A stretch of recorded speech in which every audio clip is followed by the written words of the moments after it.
Why bring up agave americana? Menciono yo aquí el agave americana, esta variedad. ¿Cuál es la palabra para next? Siguiente.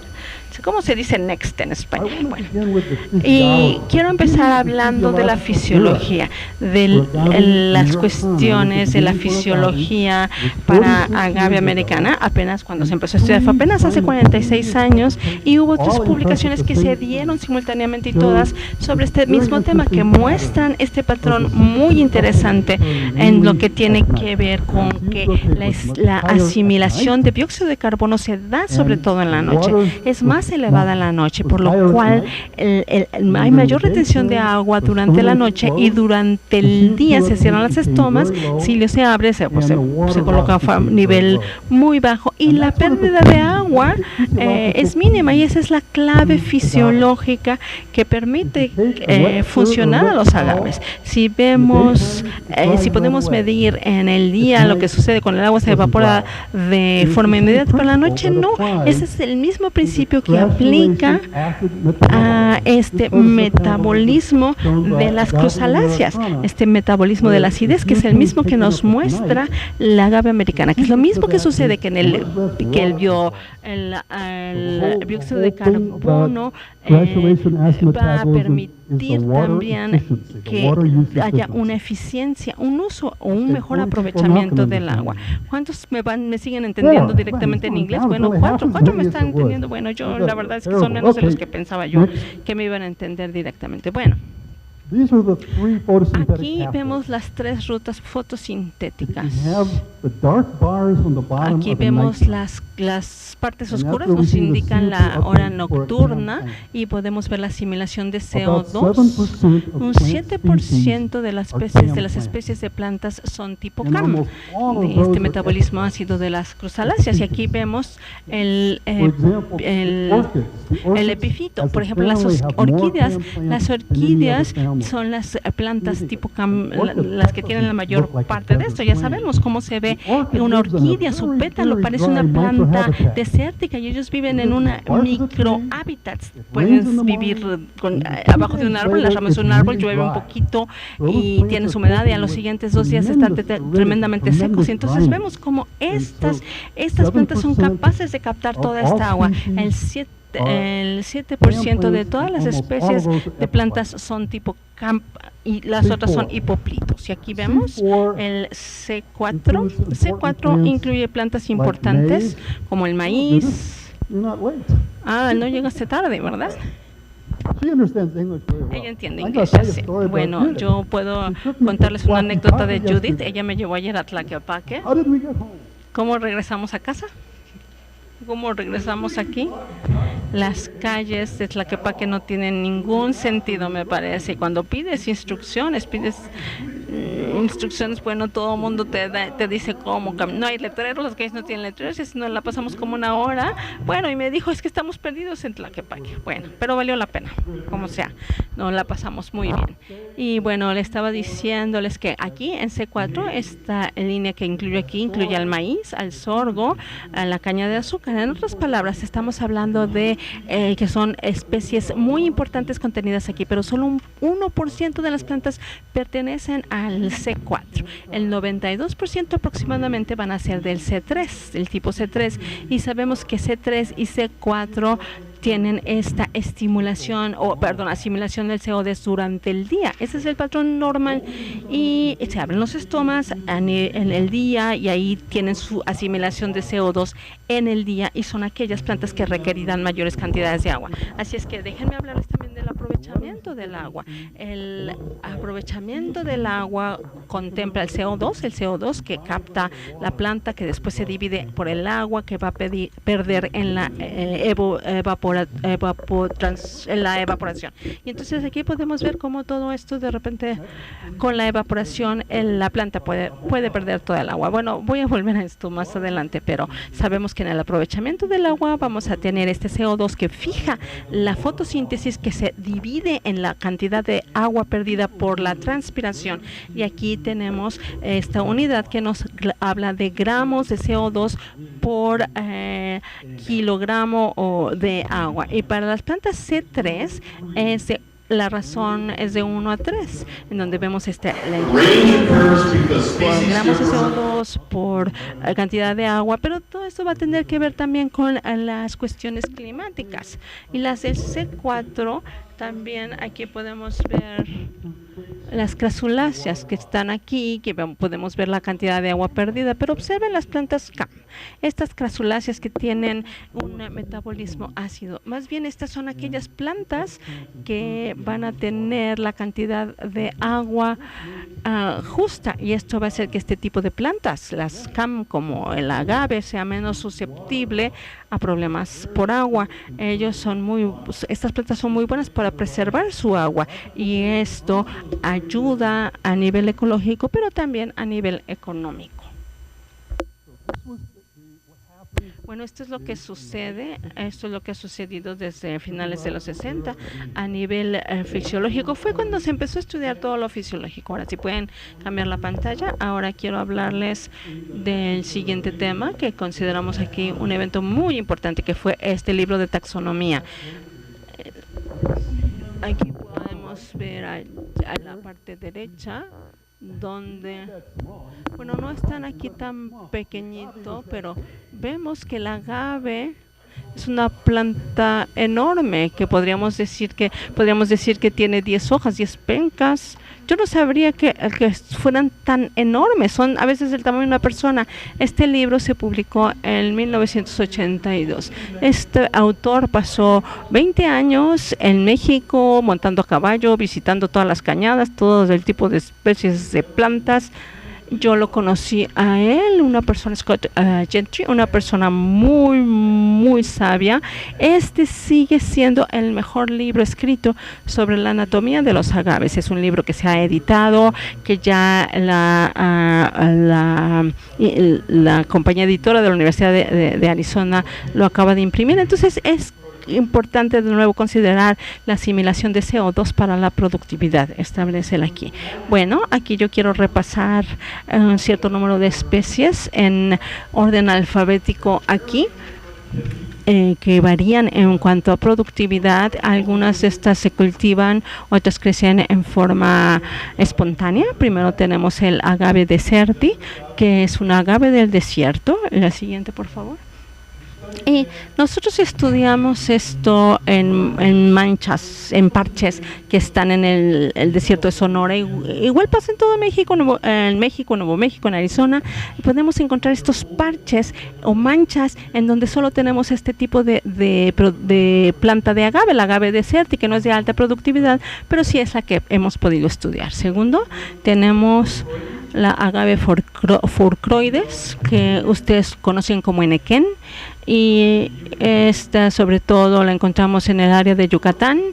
Y hay cosas muy importantes, que también ha sido muy productiva. Aquí podemos ver la cantidad de toneladas que tenemos de fibra seca o de biomasa seca, que puede variar, pero algo muy interesante que hemos encontrado es que los mayas que plantaron esto, ellos le dieron 6 nombres diferentes al enequén, y estos resultaron ser subespecies, lo cual de verdad ellos ya sabían muchísimo acerca de esta planta. Nosotros hicimos un modelo computacional para clasificar la especie, y vimos que 2%, un gran porcentaje de esto ya lo habían hecho empíricamente los mayas en relación a esta planta. Bueno, es muy apreciada por esta alta cantidad de fibra. Como podemos ver, se mide en el campo los niveles de luz que tiene la planta, arriba en la planta, abajo, y aquí vemos a las personas que van al campo, cortan las pencas, es decir, las recortan y así van sacando o cosechando. Siguiente.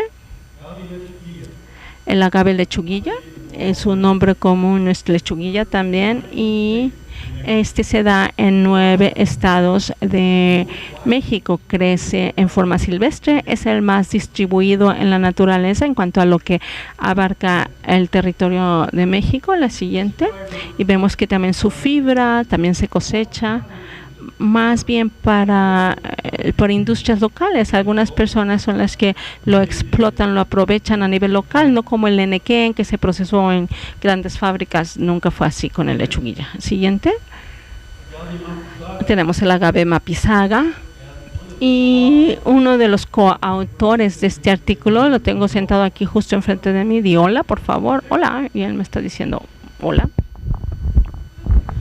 Bueno, el mapizaga tuvo una enorme producción con tremenda cantidad de hectáreas, de toneladas por hectáreas, otra de las plantas que se estudia ampliamente, que también crece en forma silvestre.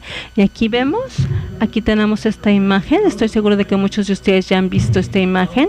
Aquí se ve cómo se extrae el aguamiel. El aguamiel a través de esto se extrae, se coloca en un tanque o una barrica y entonces de aquí se utiliza la pulpa. No le he bebido el pulque, tiene un sabor extraño. No lo he probado ahorita, pero lo he probado otras veces y hasta incluso sé que se utiliza para cocinar platillos. Siguiente. En la misma región, en Tequesquinagua, a ver si lo pronuncié bien, tenemos el agave salmiana.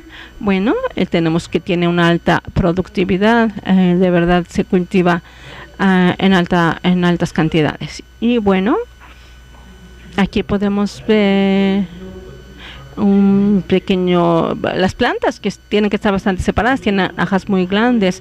Este se ha cultivado en México desde hace 2500 años y los sacerdotes caminaban bebiendo un poquito de pulque. Y después, cuando yo vine hace unos 20 años, yo conocí a alguien que me platicó que no había comido ni bebido nada en 10 días, excepto pulque. Y vemos aquí muchos aminoácidos, muchos azúcares, y vemos que se sentían súper felices con su pulque. Y bueno, la cutícula o la piel, la pielecita se le puede retirar y esta sirve para envolver el michote. ¿Han probado el michote? ¿Quiénes de ustedes lo han probado? Bueno, debería haber más gente. Ya hubo más gente que levantó la mano ahora con el michote. A mí me encanta el michote. Yo de verdad me lo podría comer todo el año. Se utiliza muchísimo para envolver y cocinar. Ya saben, ponen nopalitos y todo lo que cocinan con el michote. De verdad es una comida muy, muy rica. Siguiente. Tenemos el agave tequilana. Por supuesto, muchos de ustedes les interesa específicamente esta planta, igual a mí. Esto, de hecho, fue algo que hemos trabajado ya en los campos de tequila Sausa. Y la siguiente, por favor. Aquí estoy de nuevo, yo aparezco. También es otra foto de hace 30 años, sosteniendo una piña. Ahora, la gente tiene piñas del tequilana mucho más grandes que esta. Yo ni siquiera podía levantar y ahora las compañías tequileras quieren tener estas piñas grandotas con altos contenidos de azúcar. La siguiente. Entonces, para tratar de resumir aquí esta ecofisiología y la fisiología ambiental del agave, yo publiqué este libro en 1988. Aquí tenemos esta universidad que lo publicó, después se volvió a imprimir, primero en pasta dura, después en pasta suave. Aquí lo tenemos. Bueno, este libro resultó ser bastante técnico. Yo trabajé muchísimo para escribir algo que no fuera tan técnico, lo cual cuesta trabajo hacer, y de todas formas, en este caso, después se publicó este libro en 1994, también se reimprimió, se tradujo.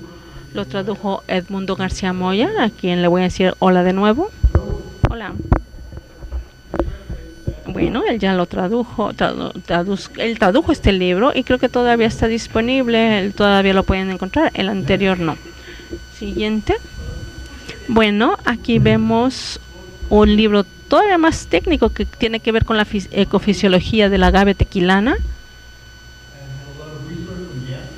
Hicimos mucha investigación con el intercambio, el cambio de gases con el señor Pimienta. Esto más bien se relaciona a Jalisco. Los datos que contiene este libro son más bien de Jalisco. Ahora en este momento quiero cambiar, o más bien hablar ya de cambio climático. Muy bien. Nosotros necesitamos contemplar los efectos ambientales en los parámetros que nos van a afectar a nivel personal. Tenemos este índice de productividad ambiental y resulta ser que el efecto del ambiente en la asimilación de CO2, perdón, hay estos componentes que a veces yo aquí los voy a simplificar demasiado, pero nos permitirán observar cómo el clima ahora está afectando la asimilación o captura de CO2. Entonces aquí vemos que si el factor es 0, esto va a abolir completamente la asimilación de CO2. Hay una ruta enorme en donde el índice de agua es 0. Y entonces todos los índices se convierten en un máximo. El máximo puede ser 1 y ese va a ser el óptimo. Entonces, ¿cuáles van a ser aquellas plantas que tengan más agua? Las que marquen un índice de 1. Índice de luz, si empezamos a contemplar como el cambio climático, cómo tiene que ver con todo esto, el cambio climático, la gente que ha modelado todo esto ha pensado, muchas veces no incluyen los cambios de luz. Los cambios de luz, el índice de luz, la primera aproximación no ha sido tan efectiva como la del cambio climático. Para ustedes que son expertos, que sean expertos, todo lo que tiene que ver con estos modelos, de verdad que son difíciles, saben que son difíciles de aplicar. Los modelos para cambio climático no toman en cuenta las nubes tampoco. Entonces, este índice, sin embargo, no funcionan también como el de cambio climático, el de agua. Yo contemplé Jalisco, consideré Jalisco, vi los diferentes modelos computacionales para todo México. Muy al norte de México se predice que se va a poner más seco el clima, y más hacia el sur de México la predicción es que va a llover más. Entonces, en Jalisco, sin embargo, los modelos no indican ninguna tendencia de cambio mayor a partir del cambio climático. Entonces, el índice de agua en México va a depender de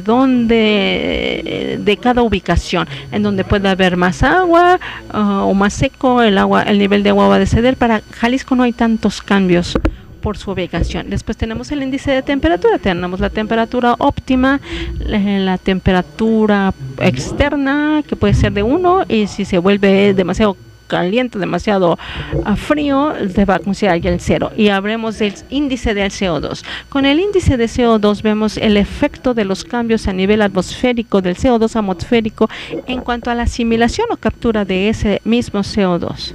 La siguiente. Aquí, esta es una de mis gráficas favoritas de todos los tiempos, y de hecho yo saqué esta gráfica de datos de la Secretaría, de la página web de datos oceanográficos y climáticos. Estos datos lo tomaron en Mauna Loa, en Hawái, en un sitio que no tiene influencia humana. Entonces, esto es lo que está sucediendo en la atmósfera con el CO2 de la atmósfera, y como sabemos, como se esperaría, oscila de año a año. El nivel de CO2 desciende en verano, pues las plantas toman más CO2, y sube en invierno, y los datos son tan sensibles que podemos ver esta oscilación año con año, y las vemos superimpuestas en lo que es oscilación del CO2. Vemos, sin embargo, esta tendencia general que también tiene que ver con la quema de combustibles fósiles. Podemos ver que las plantas anualmente tienen mucho más efecto que lo que sería la misma quema de combustibles fósiles. Por supuesto, sabemos que esto está aumentando y que de todas formas tenemos que considerar que la quema de combustibles fósiles es un punto muy importante, pero estos son datos que empezaron a medirse desde 1957 y siguen midiéndose estos datos, y ahora esto ya incluso alcanzó los 400 puntos en Mauna Loa. Vemos muchos lugares en donde el CO2 ya llega a los 400 puntos. Esto depende de muchísimas cosas localmente, pero el CO2, sabemos, asciende en cantidad. Esto no es reversible. Los gobiernos no hacen nada por intentar reducir esto, no hacen nada, y de verdad está incrementándose la cantidad de CO2 y las plantas lo notan. Y la siguiente. Y aquí vemos el índice del CO2. Ahora, este es uno de los 4 componentes que tienen que ver con el EPI. que es el índice ambiental. Primero que nada, la ecuación. Veamos la ecuación del índice del CO2, en donde se toma un año como base, califica con un 1. Y si sube, a las plantas les gusta que suba, ese va a ser el único índice que va a ser superior a 1. Entonces podemos tomar 1990, cuando el CO2 del mundo era de 350 partes por millón, y entonces aquí podemos ver por partes por millón, que tienen que ver por volumen o por molécula, y nos da casi lo mismo. Entonces, si medimos el CO2 en partes por millones, que ahora vemos que es de 400 en 350, nosotros aplicamos el índice de 1 para el CO2. En otras palabras, la ecuación, bueno, ¿cuántos de ustedes siguen lo que estoy diciendo? ¡Ay, qué bien, qué bien! Sí van entendiendo, parece que sí estoy explicando bien. Bueno, y a ver qué tiene que ver con el tequila. En otras palabras, un incremento de 10 partes por millón conlleva a un incremento en 1% de asimilación del CO2 por parte del agave. Es algo de verdad que se puede medir, y actualmente el CO2 atmosférico está incrementando 2 partes por millón por año. Y esto es parte del cambio climático, y esto beneficia al agave. Muy bien. Ahora hablemos de la temperatura.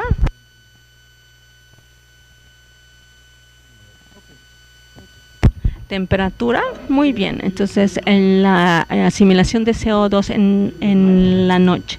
Sabemos que aquí la hora crucial es la nocturna, y aquí vemos el promedio de asimilación nocturna, y vemos el índice CO2, también tiene, el índice de temperatura está al máximo a 14 o 15 grados Celsius.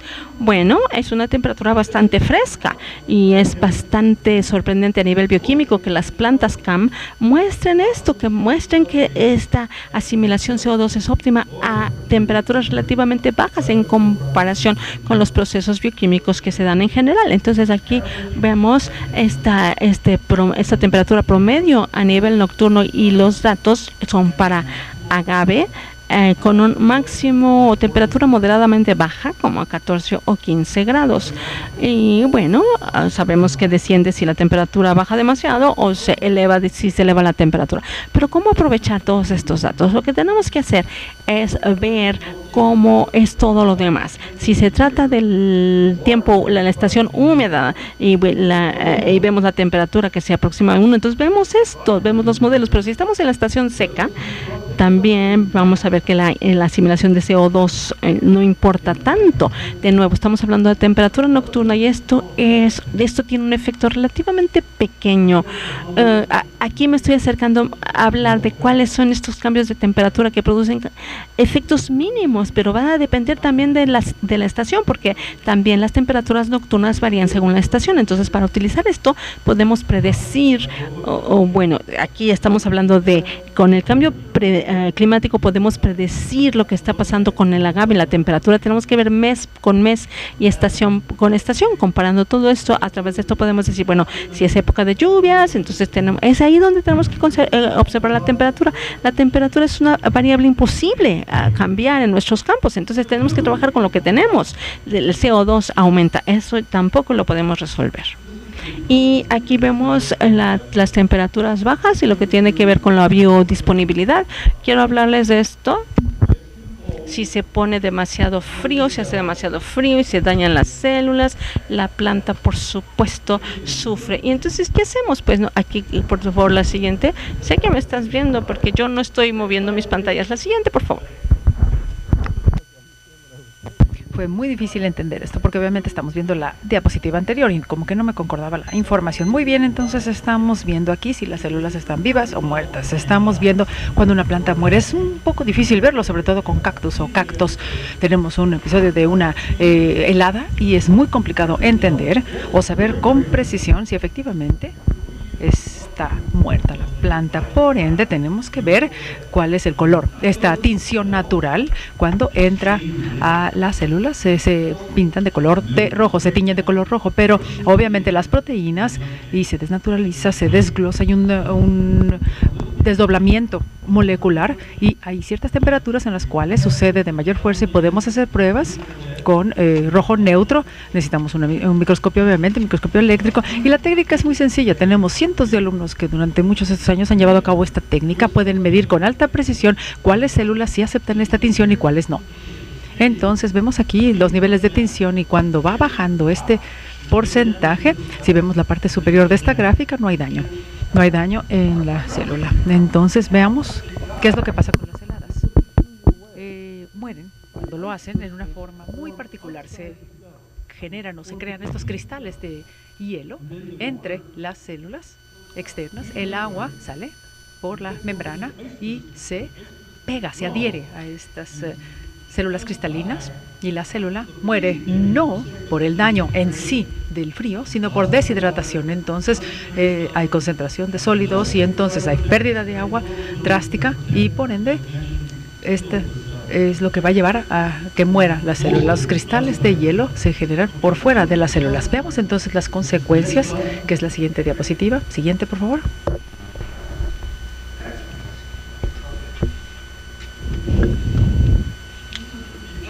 Aquí tenemos las consecuencias por elevación de lo que es el calentamiento global.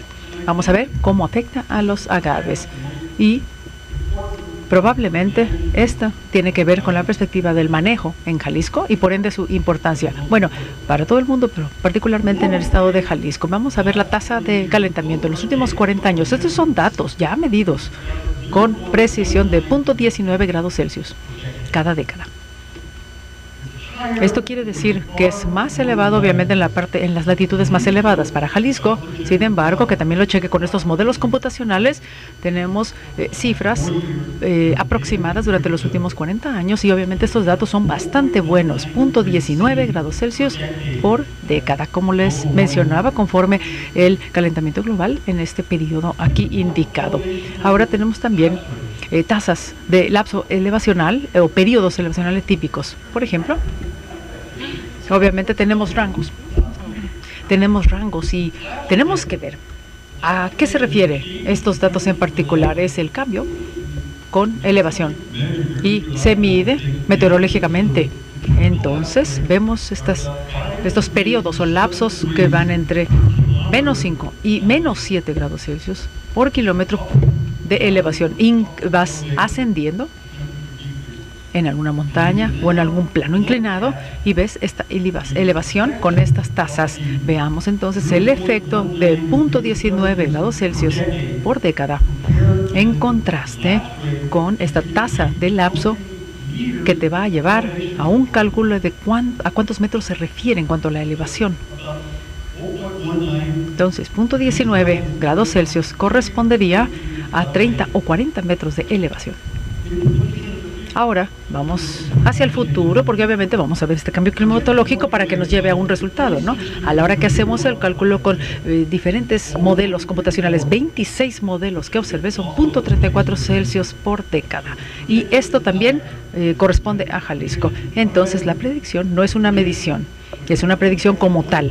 Pero si vemos esto, 0.19 Celsius por década, va a corresponder a 60 metros de elevación por década. Entonces estamos hablando de que podemos trasladar una planta o que una planta en forma natural va a tener o va a ascender en forma natural a elevaciones más elevadas. Valga la redundancia en este caso, porque estamos hablando de procesos que ya se conocen en lo que pasa en la industria de los viñedos. En California, los viñedos están pasando de una altitud más baja al punto en el cual se puede tener mejor azúcar. Por ejemplo, una botella de $5 o una botella de $50, y la única diferencia va a ser la calidad de las uvas que se utilizaron en dicho viñedo. Entonces, en el Valle de Napa, en la parte norte de California, están viendo estas elevaciones más acentuadas y obviamente los precios están yéndose a la alza drásticamente para estos viñedos, y los que están en los viñedos más bajos, en planicies, están teniendo problemas. Incluso hay agricultores, hay productores que están ganando muchísimo dinero porque han considerado este aspecto. He hablado con algunos de ellos y, por ejemplo, aquí la gente de agave no ha considerado esto. A lo mejor sí, pero no sé si alguien de ustedes ha considerado la situación de estos planos elevados para ver la perspectiva comercial y darse cuenta que pueden tener esta elevación más acentuada y evitar el daño por heladas. Obviamente, evitando el daño por heladas y obtener el mejor resultado. Lo importante aquí tiene que ver con estas poblaciones naturales y los agaves cultivados que también pueden extenderse en estos planos más elevados. Siguiente, por favor. Tenemos una vez más el aspecto de la temperatura elevada, porque la temperatura verdaderamente estaba descrita en las diapositivas anteriores, pero la temperatura alta o elevada nos lleva a entender que con una pieza o una parte de la planta tomamos una muestra después de llevarla a ciertas temperaturas y la analizamos bajo el microscopio. Vemos, por ejemplo, 30 y 20 grados respectivamente, que es el rango que se ve en la primera línea, con muy alta tolerabilidad o tolerancia a la temperatura. Sabemos que el agave puede tolerar, no todas las plantas pueden hacer esto, pero tenemos la aclimatación. Vemos a las plantas cómo pueden ser llevadas a una tolerancia más elevada de acuerdo a dónde se ubiquen. A esto se le conoce como aclimatación. Esto viene de datos arrojados por el desierto específico, que habla de especies con 50 grados al día y 40 grados Celsius en la noche. Durante 3 días se llevan a una mejor aclimatación o una mejor habilidad para adaptarse a estos cambios tan drásticos, pero hay una tolerancia tan elevada que el calentamiento global no va a tener un efecto en este tipo de plantas. No hay nada de qué preocuparse con este tipo o este grupo de especies. La siguiente. Ya en pantalla vemos algunas buenas noticias, y de hecho son muy buenas noticias. Francamente hablando, vemos el incremento de lo que es el CO2, 2 partes, más o menos 2 partes por millón por año. Y estas son buenas noticias para lo que son los agaves. Pero los incrementos de temperaturas de 0.19 Celsius a 0.34 Celsius por década no está tan mal. La verdad, tendríamos que preocuparnos un poco de cuál es la temperatura óptima, cuál es el punto ideal, pero no está tan mal. Se va a extender obviamente a producciones más elevadas. Sí, también se eleva la planta en cuanto a la ubicación. Como ya habíamos dicho, es muy difícil que los modelos computacionales puedan pronosticar con precisión, pero esto no tiene ningún problema para lo que son los agaves. Cuando hablamos de la probabilidad de lluvia, hay que considerarla como un elemento más variable, o el más variable de todos estos elementos calculados. El mensaje que quiero que lleven a casa, por favor, es que no tienen que preocuparse por el cambio climatológico del planeta. Muchas veces nos beneficia. Este es el último libro en inglés y todas las diapositivas que les he compartido se encuentran aquí, y datos también con esta relevancia de los cálculos. Están incluso cada una de las fórmulas subrayadas, resaltadas, y se publicó en forma interna, porque a mí no me interesa ganar dinero con este tipo de artículos. Lo que quiero es que sea razonable, pero hay muy buenas noticias incluidas ahí. Y la mejor noticia es la siguiente. Es que ya está traducido al español. Muy bien. Ya no tienen que escucharme a mí. Ahora tienen que leerlo en español, si así lo desean. Entonces hablamos de la sabiduría del desierto, agaves y cactos. La traducción, y no le voy a decir de nuevo hola a mi compañero porque Edmundo García es el que llevó a cabo la traducción, pero lo bueno es que tienen una caja aquí de estos libros y van a estar a su disposición. Yo no tengo ninguna regalía, no tiene nada que ver conmigo. Entonces lo único que quiero es que todo quede aquí en México, y la información también, hay copias aquí para su uso si ustedes así lo desean. Tengo 2 minutos más. ¿Dónde está el organizador? Nadie está organizando, muy bien. Entonces yo voy a organizar mi tiempo. Y la siguiente, por favor. La siguiente. Y bueno, me atrevo a hacer lo siguiente. Aquí tenemos agaves, agaves y agaves. Y me atrevo a decir esto. Estoy hablando de un poema. Estoy soñando sobre estas hojas radiantes. Son dedos puntiagudos, son enemigos que nos están clavando puñales. Son estos ladrones del suelo. Son 140 de las especies monocárpicas más importantes que sobreviven al agua, y obviamente tenemos este periodo extendido antes de que puedan fallecer, desvanecerse, ganando el CO2 por medio del CAM o del metabolismo ácido de las crasuláceas. Amo estas fibras, amo el pulque, el mezcal y el tequila, y rindo este honor a los nobles agaves.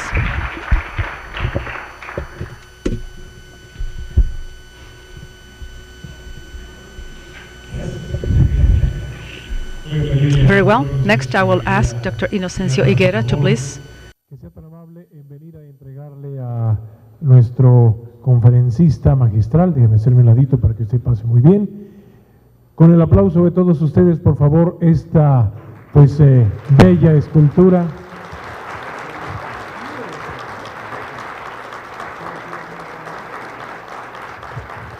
Thank you very much for such illuminating talk.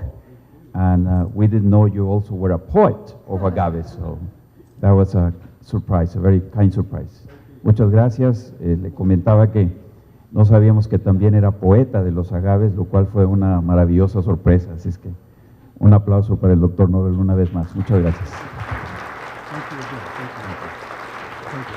Thank you very much, Dr. Nobel.